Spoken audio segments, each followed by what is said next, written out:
Bismillahirrahmanirrahim. Assalamualaikum Indonesia, bertemu kembali di channel Sanusi Muhammad. Seperti biasa, setiap hari kita hadirkan tamu berbeda. Dan untuk hari ini, di samping saya sudah hadir salah seorang jawara MTQ Provinsi Aceh ya, di cabang tafsir bahasa Indonesia. Langsung saya perkenalkan beliau. Di samping saya sudah hadir Ustadz Ferdiansyah. Assalamualaikum Ustadz. Assalamualaikum warahmatullahi wabarakatuh. Kabar baik Ustadz ya? Alhamdulillah. Ustadz, terima kasih sudah bersedia hadir nih Ustadz di sela-sela kesibukannya ya. Sama. Jadi namanya betul Ustadz Ferdiansyah ya? Betul, Ustadz. Ustadz Ferdiansyah. Ustadz Ferdiansyah. Di belakang ada titel nggak? Atau di awal titelnya sudah haji mungkin? Belum ya? Titelnya nggak usah aja, nggak apa-apa. Oh ya. Baik, jadi penonton sekalian, Ustadz Ferdiansyah ini baru saja selesai mengikuti kompetisi MTQ tingkat provinsi Aceh Ustadz ya, yang tahun ini berlangsung di Kabupaten Pidi. Dan alhamdulillah beliau berhasil membawa pulang juara 2 di cabang tafsir bahasa Indonesia. Betul Ustadz ya. Ustadz, ceritain dong sedikit, itu tafsir bahasa Indonesia teknik atau apa sih yang diperlombakan begitu Ustadz, biar mungkin penonton bisa tahu juga gambarannya kira-kira tafsir bahasa Indonesia yang dilombakan seperti apa begitu. Untuk tafsir bahasa Indonesia itu yang diperlombakan itu yang pertama hifzilnya, hafalannya. Itu hafalannya 30 juz diuji, kemudian hafalan 30 juz. 30 juz. Kemudian yang kedua diuji tafsirnya. Biasanya kalau untuk event MTQ itu juz yang diuji itu 1 juz di antara 30 juz. Tapi itu bergilir. Misalnya kayak tahun ini MTQ ke-34. Iya. Nah, yang untuk Aceh itu juz yang diperlombakan untuk tafsirnya itu juz 12. Juz 12. Jadi nanti MTQ ke-35 itu juz yang akan diperlombakan untuk tafsirnya juz 13. Juz 13. Dan seterusnya 14, 15, 16 dan seterusnya gitu. Oke.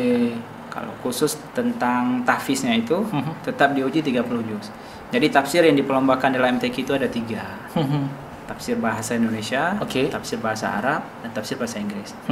Khusus tafsir bahasa Arab dan bahasa Indonesia itu hafalan yang diuji 30 juz. 30 juz. Nah, kalau untuk tafsir bahasa Inggris, hafalan perlombakan itu 13 juz. Hanya 13 juz. Nah, jadi lebih sedikit itu. Iya. Jadi sebelum diuji tafsirnya, jadi setiap peserta diuji. Ada 4 soal biasanya. Nah, itu soal pertama, kedua, ketiga. Soal keempat itu biasanya lebih kepada bentuknya awal surah. Iya. Jadi ketika ini misalnya Ustadz Ferdi tampil, jadi juri akan meminta Ustadz Ferdi untuk membacakan juz keberapa misalnya begitu? Itu tergantung jurinya. Di antara 30 juz itu tergantung juri. Terserah juri mau nanti juri dia baca sedikit aja, kita melanjutkan nanti. Jadi yang tadi juz 12 itu? Juz 12 itu khusus tafsirnya. Nanti tafsirnya setelah diuji betul. hafalan selesai, baik buka Quran, coba tafsirkan surah ini di juz 12 itu, bacakan. Quran tanpa terjemahan? Tanpa terjemahan Quran. Wow. Dan itu juz 12 kan ada 10 lembar Ustadz ya? Iya. Ada 10 lembar, artinya kalau di 20 halaman. 20 halaman gitu. Artinya Ustadz Ferdi harus menguasai ke 20 halaman itu? Iya. Wow. Ke-20-nya 1 juz full itu harus. Artinya selain harus ngulang hafalan juga harus memahami tafsir itu. Tafsir 1 juz itu. Wah, susah nggak sih Ustadz? Susah Ustadz ya? Susah dibilang susah gampang. Allah Akbar. Intinya asal ada kemauan, ada jalannya insyaallah. Tapi Ustadz kapan Ustadz mulai belajar juz 12 nih misalnya? Ketika dinyatakan menjadi wakil Provinsi Aceh atau dari dulu memang sudah mulai mempelajari juz 12, tafsir juz 12 waktu itu? Kan kalau berbicara ini khusus ranahnya MTQ misalnya, terlepas dari belajar pribadi gitu. Kalau untuk ranah MTQ itu yang kita pelajari memang kan event awalnya itu dari tingkat kabupaten kota. Betul. Gitu. Jadi ketika dipercayakan untuk mewakili kecamatan ini di tingkat kabupaten kota, kita udah ditentukan bahwa juz yang harus dipelajari juz sekian gitu. Kemudian setelah itu kita ikut MTQ kota, ketika juara alhamdulillah misalnya kayak kemarin diminta untuk mewakili menjadi duta kota Banda Aceh gitu. Jadi Ustadz Ferdi, sebagai informasi, Ustadz Ferdi mewakili kota Banda Aceh di MTQ provinsi. Tapi di tingkat kecamatan mewakili kecamatan mana Ustadz? Saya kemarin mewakili Lumbata, Kecamatan Lumbata ya. Dan Ustadz sudah mulai belajar waktu itu ya? Ya. Selesai dari sebelum kota gitu. Sebelum MTQ kota harus dikuasai karena di MTQ kota itu juga yang diuji. Jus 12 juga. Hafalan 30 jus dan jus 12. Oke. Jadi ketika selesai itu Kota Banda Aceh itu dan semua kabupaten kota di Aceh itu mengadakan training center TC gitu, pembinaan, pemantapan. Untuk menuju MTQ provinsinya. Gitu. Oke. Tapi Ustadz di provinsi kita dikasih tahu nggak sih ini jus 12 yang akan diuji di halaman ini atau ayat ini gitu? Oh, kalau ayatnya nggak nih, yang ditentukan hanya jus. Nanti random tuh pertanyaannya, terserah jurinya di mana. Jadi biasanya ada paket soalnya San. Jadi sebelum kita tampil, kita maju ke situ ngambil paket soal tahfiz, paket soal tafsir. Jadi terserah nanti paketnya nomor berapa. Misalnya kena paket nomor 30. Bisa jadi mungkin di pertengahan jus atau bisa jadi di awal jus, di random gitu. Oh iya. Luar biasa ya memang 30 jus plus harus memahami tafsir. Tafsir kalau tahun ini tafsir jus 12 jus 12. Luar biasa. Tapi menarik Ustadz, ini mungkin juga bermanfaat untuk teman-teman. Jadi kan Ustadz, artinya siapapun yang ikut MTQ cabang tafsir bahasa Indonesia artinya dia sudah paham, sudah menguasai 30 juz begitu ya. Sepantasnya begitu. Sepantasnya begitu. Dan nggak ada yang tidak menguasai 30 juz. Iya, kalau memang istilahnya kalau memang udah siap untuk ikut berarti kan kita mempersiapkan diri sebaiknya. Betul ya. Cuman mungkin di antara karena sekarang bentuk MTQ-nya kan beda dengan yang dulu. Kalau dulu MTQ-nya itu misalnya saya anak Banda Aceh gitu. Saya kakak dan KTP Banda Aceh. Ketika Banda Aceh sudah ada peserta, saya bisa mewakili daerah lain yang nggak ada peserta untuk cabang yang sama dulu. Sekarang aturannya kan berbeda, San. Syarat untuk bisa mewakili jadi duta itu harus kita sumber asal kita dari mana? Banda Aceh hanya bisa mewakili Banda Aceh. Jadi otomatis setelah MTQ kota kita akan ada seleksi. Jadi berapa orang yang ada di Banda Aceh itu seleksi untuk bisa mewakili Banda Aceh ke tingkat provinsi. Iya betul. Artinya bisa jadi ada kabupaten kota yang tidak ada wakil di tafsir. Bisa jadi kalau tahun ini misalnya MTQ ke-34 itu yang putra dari 23 kabupaten kota cuma ada peserta 14 orang. Tafsir 14. Berarti ada sekitar 9 kabupaten tidak ada wakil. Artinya memang langka Ustaz ya, yang bisa tafsir, bisa hafiz memang sulit ditemukan begitu tidak seramai cabang hifzil misalnya. 1 juz, 5 juz, 10 juz biasanya lengkap pesertanya semua kabupaten kota ya. Tapi kalau untuk tafsir agak lebih sedikit orang yang ketimbang. Kalau di Banda Aceh sendiri Ustaz, waktu di kecamatan seluruh Banda Aceh kemarin dari 9 kecamatan peserta yang ada berapa orang? Khusus putra kami cuma ada 2 kemarin, hanya 2 orang.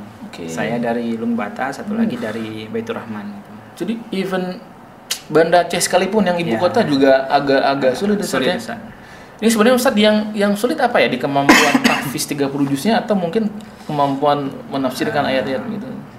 Mungkin lebih kepada kalau istilahnya sulitnya cabang yang dia perlombakan itu nggak jadi soalan sebenarnya. Lebih kepada mungkin SDM yang tersedia di Banda Aceh. Iya. Karena terbentuk dengan aturan sekarang. Kalau dulu mungkin agak berbeda, San. Bisa jadi anak Aceh Timur, betul. Anak semua ya Aceh Barat mereka akan ikut MTQ Kabupaten Kota Banda Aceh gitu kan. Betul. Tapi sekarang kan nggak boleh. Syarat untuk bisa ikut MTQ Kota saja dia harus melampirkan KTP dan KK-nya. Jadi MTQ Aceh Besar atau Banda Aceh ya Aceh Besar khusus anak Aceh Besar yang ikut. Banda Aceh khusus Banda Aceh. Nanti ketika yang mewakili ke provinsi juga hanya orang daerah masing-masing. Iya. Makanya tadi ada 9 kabupaten kota yang tidak ada wakil. Ya, betul. Ini menarik Ustaz. Ini juga mudah-mudahan bermanfaat bagi para penonton. Ustaz mau tanya nih, ini sejak kapan sudah mulai khatam 30 juz Ustaz tadi? Khatam saya alhamdulillah tahun 2010 San. 2010. Wah. 9 tahun yang lalu San. Waktu itu usianya berapa tahun Ustaz? Saya usianya ketika itu 17 tahun San. Allah Akbar. 17 tahun. Jadi kelas berapa? 17 SMA kelas 2 ya? Kelas 2 saya itu. Kelas 2 SMA. Wah. 17 tahun sudah khatam 30 juz. Sudah hafal 30 juz. Ustaz, waktu itu sekolah ngafalnya di mana Ustaz? Ngafal mandiri atau? Saya ngafal kebetulan di lembaga tahfiz di MUK Pagar Air. Alumni MUK Ustaz ya? Alhamdulillah, alumni MUK Pagar Air. Letting berapa Ustaz tadi? Saya 2011-an. Masuk ke MUK 2011. Masuk 2005, selesai. Masuk 2005, selesai 2011. Masuk 2000, berarti dari MSen ya berarti ya? Iya, dari Sanawiyah. Dari Sanawiyah sampai Aliyah. 6 tahun di situ. 6 tahun. 6 tahun khatam 30 juz. Alhamdulillah. Alhamdulillah. Tapi waktu pertama masuk udah ada bekal? Enggak. Saya malah ketika masuk ke Mupagar Raya itu masih terngiang-ngiang, ini pesantren apaan sih? Jadi waktu itu masuknya terpaksa berarti Ustaz ya? Enggak juga? Kalau dibilang terpaksa enggak. Dari keluarga cuma bilang ketika itu, itu ada pondok pesantren. Pengen nggak masuk ke situ. Saya cuma bilang boleh coba aja gitu. Karena saya nggak tahu coba aja apa gitu, pesantren itu, tahfiz itu belum ngerti apa-apa. Ketika masuk hari pertama ke situ masih terngiang-ngiang, ini pesantren apaan sih gitu kan? Begitu iya betul. Masih terbayang tahfiz itu gimana bentuknya dan sebagainya. Tapi waktu dengar kata tahfiz pertama udah kebayang nggak sih itu hafal Quran begitu? Belum. Saking polosnya gitu ya. dulu waktu itu, tapi ketika orang tua tawaran, kenapa kemudian Ustaz Ferdi mau gitu ke satu sisi memang saya suka dengan Al-Quran gitu. Oh iya. Jadi sejak dulu dari dari SD, dari MIN gitu. Itu sering bergabung dengan Rebanya Wasid gitu. Mereka sering ngajak-ngajak mengajarkan ngaji dan sebagainya gitu. Jadi dari situ mulai merasa ini ada sesuatu yang berbeda gitu.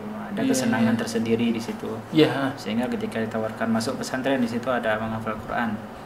Saya masih menghafal Quran tuh masih belum connect dengan saya apa di situ. Apakah menghafal kayak gimana gitu belum. Jadi ketika awal masuk, alhamdulillah betah gitu kan. Jadi sampai selesai 6 tahun di situ.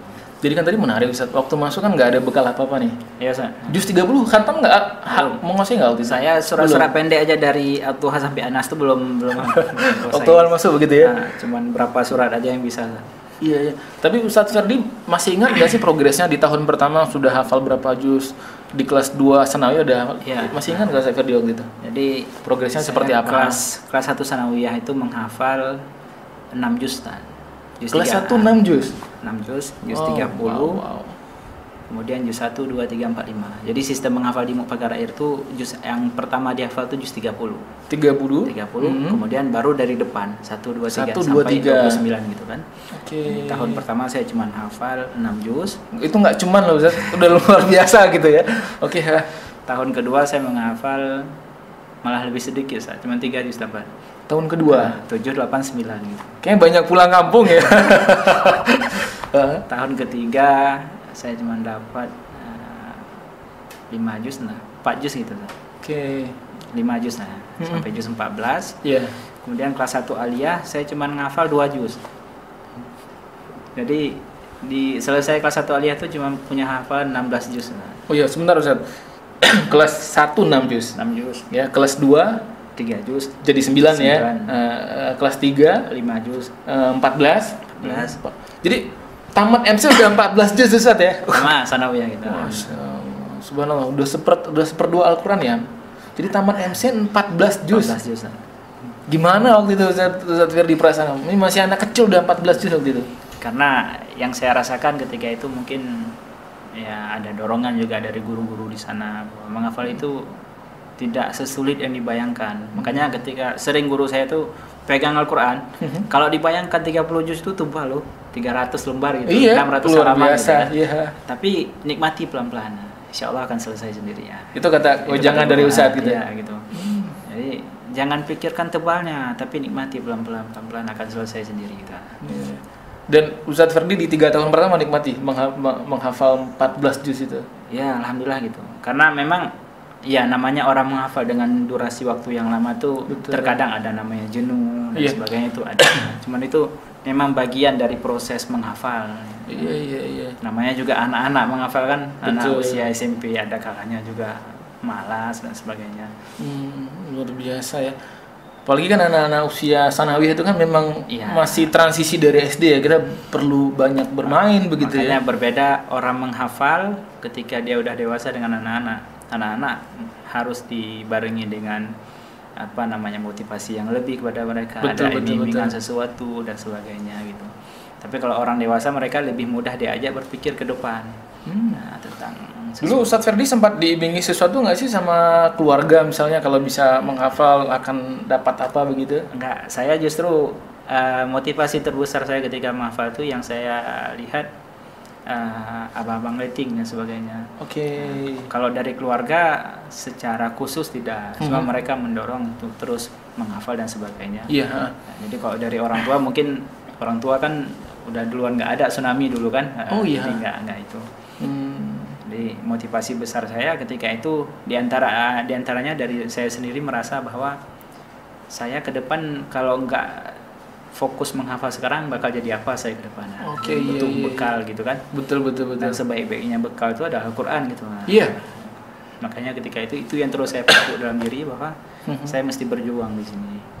Karena kalau saya berada di lembaga tahfiz seperti ini saya nggak menghafal, ya ngapain di sini gitu. Betul. Itu yang terus ya kalau cuma sekolah-sekolah aja mending di tempat lain gitu. Luar juga banyak sekolah. Betul ya. Oke, tadi Ustadz luar biasa di usia kelas 3 sanawiyah Ustadz sudah khatam 14 juz ya. Kemudian di kelas 1 man khatam berapa juz itu Ustadz? Di kelas 1 man saya cuma menghafal 2 juz. 14 sudah 16 berarti 16 ya? 16. Itu pun karena menghafal 2 juz karena banyak enggak di lembaganya, banyak enggak di itu, karena ketika kelas 1 aliyah alhamdulillah dipercaya untuk mewakili Aceh ketika itu untuk STQ nasional di Jakarta gitu. Udah mulai ikut MTQ waktu itu Ustaz ya? Ya, alhamdulillah terpilih ketika itu 2009 itu kelas 1 aliyah jadi mewakili Aceh di nasional. Jadi waktu banyak terkuras untuk fokus ke STQ itu ya. STQ itu kan persiapannya berbulan-bulan Ustaz. Karantina dan sebagainya. Iya. Kemudian kelas 2? Kelas 2 saya khatam di situ lah. Sisanya tuh saya khatamkan di kelas 2. Itu sisa 14 juz loh Ustaz. Iya. Cuma enggak tahu gimana bisa selesainya, wallahu a'lam. Intinya cuma saya nikmati gitu kan. 14 juz. Itu 14 juz artinya ada 140 halaman Ustaz ya? Lembar Ustaz. 140 lembar betul. Halamannya 280. Artinya setiap hari itu kalau rata-rata kan kalau setahun kan 365 hari Ustaz ya. Artinya hampir setiap hari itu khatam 1 lembar Ustaz ya. Itu 1 halaman ya. Kurang lebih gitu Ustaz. Karena sebenarnya bukan 14, 13 kan juz 30 udah dihafal duluan. Oh iya betul, iya betul ya. Iya betul ya, 13 juz betul.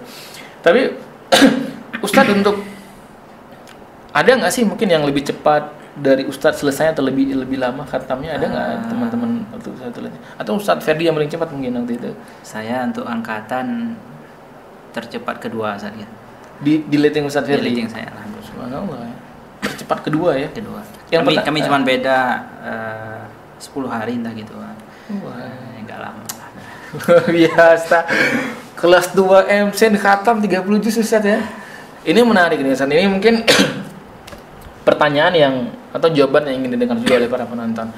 Bagaimana metode Ustaz Ferdi menghafal sehingga kelas 2 sanawiyah, kelas 2 aliyah atau kelas 2 man itu sudah khatam 30 juz Ustaz. Metode Ustaz Ferdi menghafal seperti apa sih Ustaz? Kalau terkait metode, saya hanya mengikuti apa yang diajarkan oleh guru saya ketika kelas 1 sanawiyah dulu. Di MOM. Jadi cara terbaik menghafal itu adalah membaca. Gitu. Mereka mengajarkan itu. Cara terbaik menghafal itu bukan langsung ketika buka Quran langsung dihafal ayat 1, ayat 2, ayat 3 dan sebagainya, bukan. Tapi yang terbaik itu adalah dibaca dulu. Kita targetkan per hari itu menghafal 1 pojok. Jadi 1 pojok itu gimana tuh Ustaz? Misalnya 1 halaman.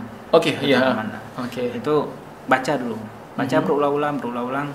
Apa tujuan membaca? Yang pertama membiasakan lidah kita dengan kata-kata baru yang ada di situ. Oh iya betul ya. Kemudian yang kedua, ketika kata-kata itu sudah tidak asing, maka lebih mudah untuk dihafal.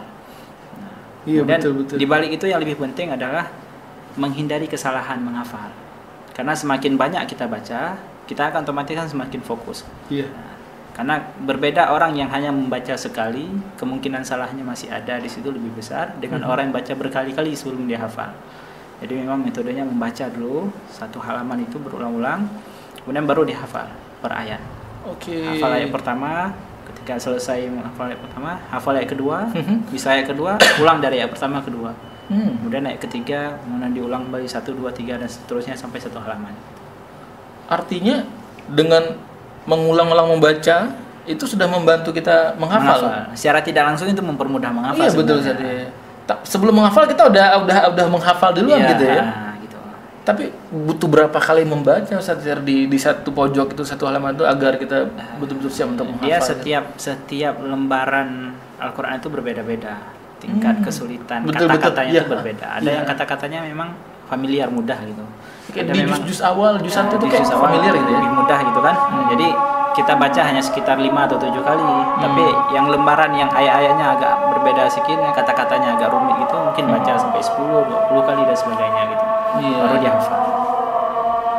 Wah, biasa ya. Oh, ini udah azan Isya nih. Oke. Insya Allah kalau ada waktu nanti kita lanjut lagi sih Syarjan. Boleh. Ya.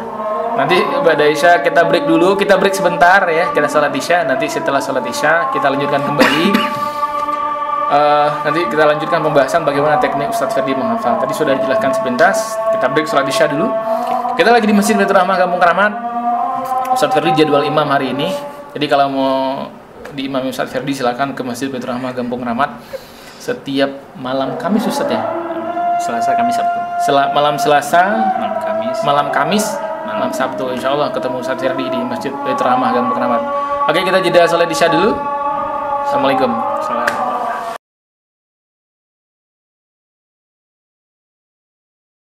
Oke, assalamualaikum Indonesia. Kita lanjut lagi. Tadi kita jeda sholat Isya, ya.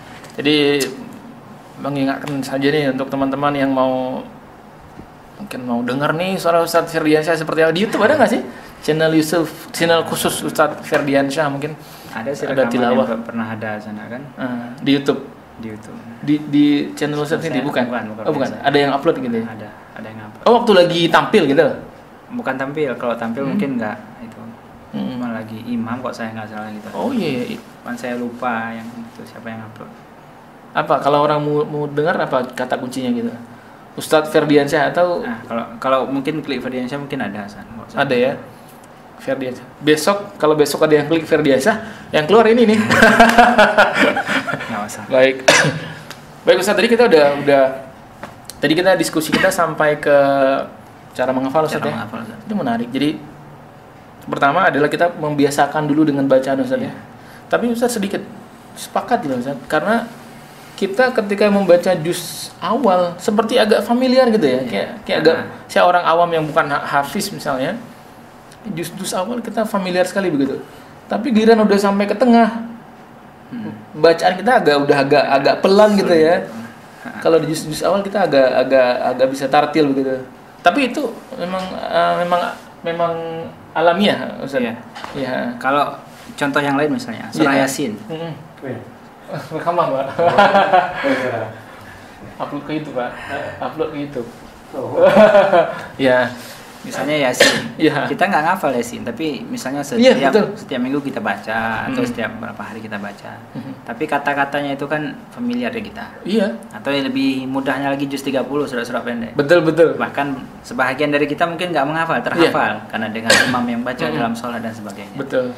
Jadi intinya menghafal itu adalah membaca, membaca, kemudian baru dihafal. Kemudian ada prinsip yang kedua itu yang perlu dibangun, dan ini yang terpenting itu. Ketika menghafal Quran itu harus ada prinsip dalam diri kita. Kita bisa menghafal sesuatu itu bukan karena usaha kita semata di situ. Ada campur tangan Allah di situ. Iya betul. Jadi biasanya kalau para penghafal Quran itu mereka pasti ada merasakan di sebahagian tempat itu mereka mudah sekali menghafal, padahal kata-katanya sulit. Tapi ada di tempat yang kata-katanya mudah, sulit masuk hafalannya. Itu bertanda bahwa tidak seutuhnya atau sepenuhnya itu berada pada usaha kita semata. Kalau nanti ketika kita baca Al-Quran langsung bisa gitu enggak, tapi ada campur tangan Tuhan di situ. Jadi artinya kita tidak boleh merasa ini karena kegigihan saya gitu. Betul. Iya. Ini menarik juga, artinya kita nggak boleh riya Ustaz ya. Iya. Makanya yang terbaik ketika pengen menghafal Quran itu perbanyak istighfar sebelum menghafal. Kemudian bersolawat dahulu. Iya. Artinya ada rasa kita menggantungkan harapan pada Allah, ya Allah mudahkan saya menghafal. Betul. Sama seperti ketika kita berdoa. Ada berdoa tuh gimana? Enggak langsung kan ya Allah berikan ini, berikan itu kan enggak. Tapi dengan puji-pujian dulu, kemudian salawat pada Rasul. Jadi sama kayak orang berbicara juga, agak langsung to the point. Dia menginginkan sesuatu kepada seorang, dia sampaikan ada puji-pujian kepada orang. Betul. Iya, menarik. Ada basa-basinya dulu. Gitu juga menghafal Quran juga gitu. Jangan langsung buka Quran menghafal. Adabnya itu ada istighfarnya dahulu, kemudian diawali dengan baca Al-Fatihah, kemudian ada sholawat di situ. Kemudian ada kita sebelum itu sudah berwudu, yang terbaik ketika kita menghafal. Jadi ada rasa bahwa ini bukan perkara kita baca Quran dan sebagainya. Iya, betul. Ini sesuatu yang ketika kita benar melakukannya, insya Allah Allah mudahkan di situ. Iya. Dan jaminannya itu, garansinya ketika kita betul-betul menghafalkan Allah Ta'ala, Allah jamin permasalahan kita di dunia dan di akhirat, kan itu. Wow. Ini yang ngomong hafiz 30 juz ya? Iya. Subhanallah. Artinya Ustaz ada kemungkinan kalau ada teman-teman kita yang coba menghafal Al-Quran tetapi sudah menghafal sekian lama belum kunjung bisa, ada potensi gara-gara itu bisa jadi. Mungkin bisa jadi. Banyak faktor kan? Kalau guru saya bilang gini, kenapa ketika kita menghafal terkadang sulit? Itu ada tanda-tanda biasanya. Pertanda misalnya Allah masih menginginkan kita untuk terus membaca. Oke. Jadi mungkin di hari itu atau beberapa hari sebelum kita banyak melakukan kesalahan dan kita belum minta ampun pada Allah. Mungkin cara Allah mengingatkan kita dengan belum masuk hafalannya tersebut. Nah, betul. Karena Al-Quran itu kan sesuatu yang suci. Nah, dia nggak akan bisa bercampur ke sana. Iya, luar biasa ya. Jadi ketika berbicara menghafal Quran itu bukan hanya berbicara hanya sebatas buka Quran dihafal dan sebagainya. Ada hal-hal lain yang dia ikut mempengaruhi kualitas hafalan. Ini panjang pembahasannya Ustaz ya. Jadi ini bukan hanya masalah kemampuan kita menghafal, tapi ada faktor lain dari luar gitu ya. Masalah ria tadi juga salah satunya. Makanya ada anak-anak misalnya yang dia umur 5 tahun sudah bisa menghafal Quran. Atau umur 10 tahun dia bisa menghafal 30 juz. Betul. Ada orang yang sudah sangat tua, umur 70-an baru dia menghafal, tapi 2 tahun selesai. Ada kan? Di apa namanya? Udah tua tapi 2 tahun hafal 30 juz. Iya, ada. Wow. Intinya menghafal itu bukan perkara kuat ingatan dan sebagainya, tapi betul. kemauan tidak di situ. Makanya ketika ada kemauan menggantungkan harapan sama Allah, nggak ada urusan muda, tua dan sebagainya, itu nggak ada urusan. Iya. Artinya kalau ada ada obrolan di tengah masyarakat, artinya kalau orang tua susah ngafal itu belum tentu. Iya. Yang muda ingat belum tentu juga. Kalau sekarang yang lagi familiar itu, yang lagi ngetren sekarang itu kan ada seorang anak yang dia didiagnosa sama dokter bahwa dia ada kelumpuhan otak. Oh, yang di hafiz cilik gitu ya? Dia betul. Kan buktinya bisa menghafal 30 juz, bahkan bisa menghafal dengan nomor ayat, lokasi ayatnya dia bisa kuasai. Biasa. Nah, itu sebagai tanda bahwa menghafal Al-Quran itu bukan semata-mata usaha kita, ada campur tangan Allah gitu. Nah, itulah kenapa kata Ustaz Ferdi sebelum menghafal kita harus memperbanyak istighfar, harus ada puji-pujian. Betul, luar biasa. Ini kembali ke teknik Ustaz Ferdi menghafal tadi gitu. Jadi setelah dibaca satu halaman itu berulang-ulang, baru kemudian dihafal. Tapi kalau per ayat, maksudnya per baris itu Ustaz ya? Ya. Misalnya dalam satu halaman itu ada 5 ayat misalnya. Kita fokus dengan ayat pertama. Ayatnya misalnya agak panjang misalnya. Atau misalnya contoh kita menghafal Al-Fatihah. Bismillahirrahmanirrahim sudah terhafal. Kemudian kita menghafal Alhamdulillahirabbil alamin. Nah, kemudian kita ulang, udah bisa Alhamdulillahirabbil alamin, kita ulang dari Bismillahirrahmanirrahim, Alhamdulillahirabbil alamin, kemudian Ar-Rahmanir-Rahim. Udah bisa Ar-Rahmanir-Rahim, ulang lagi dari Bismillahirrahmanirrahim, Alhamdulillahirabbil alamin, Ar-Rahmanir-Rahim, Maliki yaumiddin. Misalnya ayatnya iyyaka na'budu wa iyyaka nasta'in. Agak panjang. Iyyaka na'budu diulang, iyyaka na'budu sampai terhafal. Iyyaka na'budu wa iyyaka nasta'in. Digabungkan sampai bisa. Jadi kalau ayatnya panjang itu dihafal per kalimatnya. Kalimat pertama bisa, kemudian lanjut ke kalimat kedua, sebagainya. Kalau ayatnya panjang. Misalnya dalam Al-Quran itu ayat terpanjang itu di surah Al-Baqarah. Ayat 280 berapa itu? 280 yang tentang zakat itu ya? Oh, yang tentang warisan. 282 kalau saya nggak salah. Iya. Nah, itu kan sulit menghafalkannya, satu ayat itu satu halaman ya, sampai 15 baris. Khusus di halaman itu satu ayat itu. Satu ayat khusus ya. Kalau kita menghafal sekali yang kita baca kan per kalimat berarti menghafalnya. Digabung sampai jadi. Jadi metode yang Ustadz sampaikan tadi cocok untuk pemula begitu ya? Iya. Memang cara terbaiknya itu dengan cara membaca. Iya. Cuma nanti ada metode terserah namanya apa. Misalnya ada metode kayak metode Turki misalnya. Dia cara menghafalnya agak berbeda. Dia menghafal setiap halaman terakhir dari setiap juz. Misalnya halaman terakhir dari setiap juz. Itu. Misalnya putaran, mereka ada istilahnya putaran gitu. Jadi misalnya putaran pertama itu kita menghafal halaman terakhir juz 1. Udah bisa halaman terakhir, kemudian kita menghafal halaman terakhir juz 2. Kemudian halaman terakhir juz 3, halaman terakhir juz 4 sampai halaman terakhir juz 30. Oke. Kemudian setelah itu masuk ke putaran kedua, menghafal halaman kedua terakhir dari juz 1. Oh iya.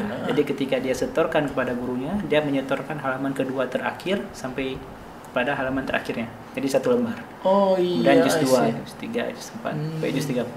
Kemudian naik ke lembaran halaman ketiga terakhir itu sampai ke awalnya, awal juz.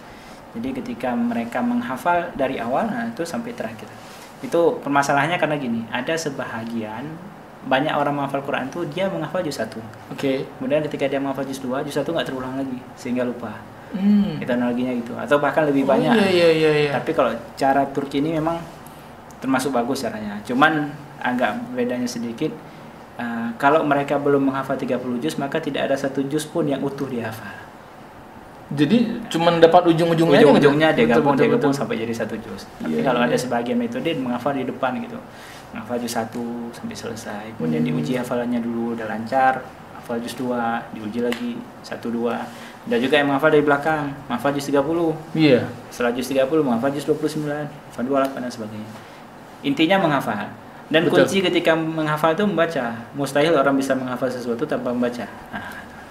Artinya tidak ada aturan baku gitu, satunya harus hafal yang mana dulu, nggak ada. Dan setiap orang itu punya apa namanya, metode ternyaman bagi dia. Iya. Dan setiap orang itu berbeda. Kalau Ustadz Ferdi sendiri waktu itu yang paling nyaman yang Ustadz sebutkan tadi ya? Saya sebutkan tadi. Saya kalau ditanya metode secara namanya mungkin nggak tahu saya ucapkan apa. Yang guru saya ajarkan gitu, menghafal. Intinya menghafal. Nggak ada nama gitu Ustadz ya? Dan berhasil.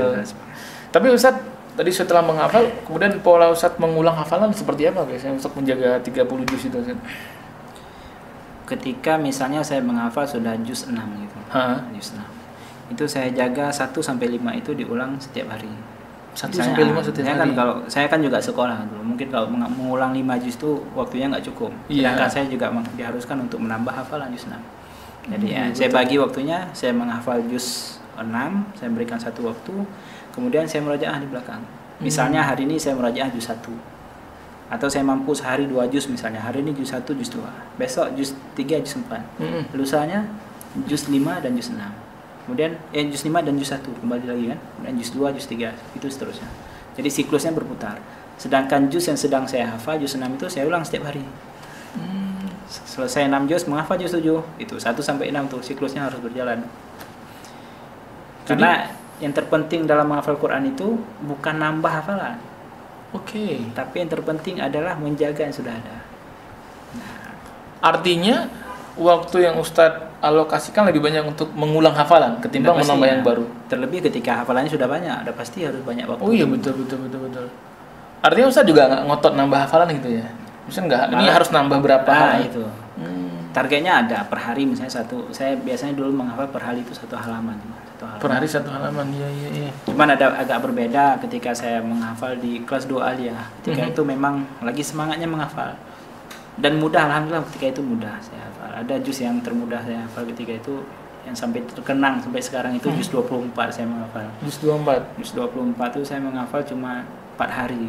4 hari selesai 10 lembar ya? 10 lembar. 20 halaman. Jadi ada kenikmatan tersendiri. Cuman ada yang juz-juz yang saya menghafal sampai berbulan-bulan, 2 bulan baru selesai, 3 bulan. Nah, itu juz masih ingat juz berapa? Agak lama waktu itu. Ketika juz 20 23 gitu sebenarnya. Agak lama Ustaz ya? Agak lama, juz 19 ketika itu. Iya. Makanya setiap orang itu berbeda tingkat kesulitannya. Ada yang terkadang bagi saya mudah, bagi orang agak sulit. Agak susah, betul. Tapi kalau bicara waktu mengulang yang paling tepat, Ustadz pribadi belajar di pengalaman Ustadz, kapan waktu yang paling nyaman mengulang hafalan itu Ustadz? Yang terbaik itu malam. Malam ya? Malam dan sebelum subuh. Itu waktu terbaik. Cuman terkadang kalau kondisinya sekarang, saya lebih senang. Ada sebahagian waktu itu yang saya pergunakan untuk murajaah itu ketika dalam keadaan misalnya berkendara. Berkendara, misalnya perjalanan dari Darussalam ke Masjid Baitur Rahman, kan lumayan kan waktu sekitar 15 menit. Betul. Sambil berkendara itu bisalah baca sekitar 4 lembar dan sebagainya. Kalau baca agak cepat, kalau lambat mungkin bisa dapat sekitar 3 lembar atau 2 lembar. Atau lebih cepat mungkin bisa dapat setengah juz dan sebagainya. Jadi ketika berbicara kita sudah menghafal, itu kita bisa membaca tanpa Al-Quran, itu baru menghafal. Oh iya. Kalau namanya menghafal tapi harus ada Quran, apa bedanya dengan orang nggak menghafal kan itu? Iya betul, itu baca Al-Quran. Nah, baca Quran gitu. Iya. Tapi Ustadz masih ini nggak sih, misalnya kayak sekarang udah bisa Ustadz ya, tapi masih suka misalnya malam bangun gitu ngulang hafalan khusus untuk waktu malam. Karena prinsipnya menghafal sekali seumur hidup. Iya. Tapi murajaah seumur hidup. Iya betul. Ya kan? Makanya yang dikejar itu bukan jumlah hafalan banyaknya, tapi yang ada ini harus diulang. Iya. Gitu. Dan banyak juga orang yang lupa hafalannya karena nggak sering ulang gitu. Intinya di situ. Iya. Makanya ketika berbicara hafalan nggak bisa dilepaskan dengan berbicara murajaah.